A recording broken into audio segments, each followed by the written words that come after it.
கதைகள் ரஞ்சனியும் ரகசிய குகையும்.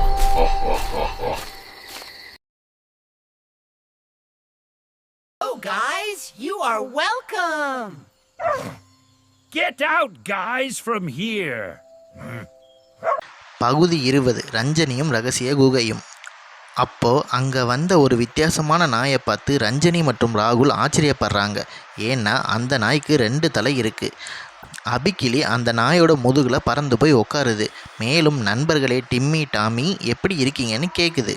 அதுக்கு டிம்மி என் முதுகில் உட்காராத போயிடுன்னு சொல்லுது. மேலும் ரஞ்சனி ராகுலை பார்த்து நீங்கள் மனிதர்கள் இங்கே வாழ உங்களுக்கு அனுமதி இல்லை. மேலும் பாண்டிஸ் கிட்ட நீங்கள் மாணவர்களாக சேர முடியாது. உடனே இங்கேருந்து கிளம்பி எல்லாரும் போயிருங்கன்னு சொல்லுது. இதை கேட்ட டாமி நீ என்ன முட்டாளா? மனிதர்கள் நம்ம தீவுக்கு வந்த விருந்தாளிகள், அவங்கள நம்ம ஏற்றுக்கணும். தலைவி சொல்லியிருக்காங்க. இவங்க 2 பேரும் 3 கடினமான சோதனைகள் ஜெயிச்சு வந்தவங்க. அதனாலேயே இவங்க பாண்டிஸ் கிட்ட மாணவர்களாக சேருவதற்கு அனைத்து தகுதியும் பெற்றவங்க. அபிக்கிளி நம்ம நண்பன், அது நம்ம முதுகில் உட்காரலாம்னு சொல்லுது. இதை கேட்ட ராகுல் மற்றும் ரஞ்சனிக்கு ஒன்றுமே புரியலை. ஏன்னா ஒரு நாய் தலை கெட்ட விதமாகவும் இன்னொரு நாய் தலை நல்ல விதமாகவும் பேசுதுன்னு குழம்பி போகிறாங்க. இதை பார்த்த பாண்டிஸ் கிட்ட ஏதோ கேட்க வர்றாங்க. இதை புரிஞ்சுக்கிட்ட பாண்டிஸ் அந்த டிம்மி டாமியோட விவரத்தை தெளிவாக சொல்கிறாரு. டிம்மி டாமி ஒரு டால்மேசன் ரக நாய். அதுக்கு வெள்ளை நிற உடலும் அதில் கரும்புள்ளிகளும் இருக்கும். 2 தலைகள் இருக்கும். முதலில் டிம்மி, இதோட தலை கருப்பு நிறமாக இருக்கும். இதோட எண்ணங்கள் ரொம்ப கெட்ட விதமான குணாதிசயங்களை பிரதிபலிக்கும்.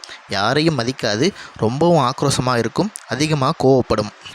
அடுத்து டாமி, இதோட தலை வெண்மையாக இருக்கும். இதோட எண்ணங்கள் எல்லாமே ரொம்ப நல்ல விதமான குணாதிசயங்களை பிரதிபலிக்கும். எல்லார்கிட்டையும் அன்பாக பழகும், பயந்த சுபாவம் கொண்டதும் பாசமாகவும் இருக்கும். அப்படியே டிம்மிக்கு எதிரான குணங்கள் உடையதுன்னு சொல்லி முடிக்கிறாரு.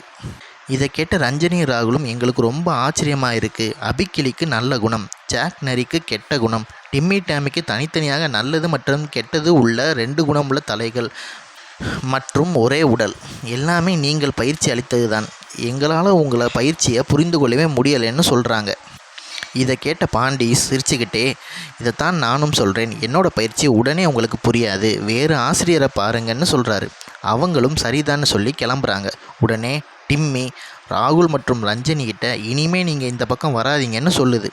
இதை கேட்ட டாமியோ பேசாமல் இரு, அவர்கள் எல்லாரும் நமக்கு நண்பர்கள், எப்போ வேணும்னாலும் நம்ம வீட்டுக்கு வரலாம்னு சொல்லுது. மேலும் பாண்டி சிறிது காலம் கழித்து என்னிடம் வாருங்கள், நான் உங்களுக்கு பயிற்சி அளிக்கிறேன்னு சொல்கிறாரு. அதுவரை அந்த மாயத்தீவில் வேறொரு ஆசிரியரிடம் பயிற்சி பெறுங்கள்னு சொல்கிறாரு. இதற்கு ரஞ்சனியும் ராகுலும் பாண்டிஸ்க்கு நன்றி தெரிவித்து அங்கே இருந்து கிளம்பி போயிடுறாங்க. அபிக்கிளி அவங்க கூட சேர்ந்து போகுது. மேலும் நம்ம அடுத்த ஆசிரியரை போய் பார்ப்போம்னு சொல்லுது. அடுத்து யாரை பார்க்க போகிறாங்க, அவங்க மாணவர்களாக ஏற்றுக்கிட்டாங்களா இல்லையா, இதை நீங்கள் தெரிஞ்சுக்கணும்னா அடுத்த பகுதியை பாருங்கள். Come near our house again. Hey, calm down. You can come here anytime. இந்த கதை உங்களுக்கு பிடித்திருந்தால் மாயராணி கதைகள் சேனலை லைக், ஷேர் மற்றும் சப்ஸ்கிரைப் செய்யவும்.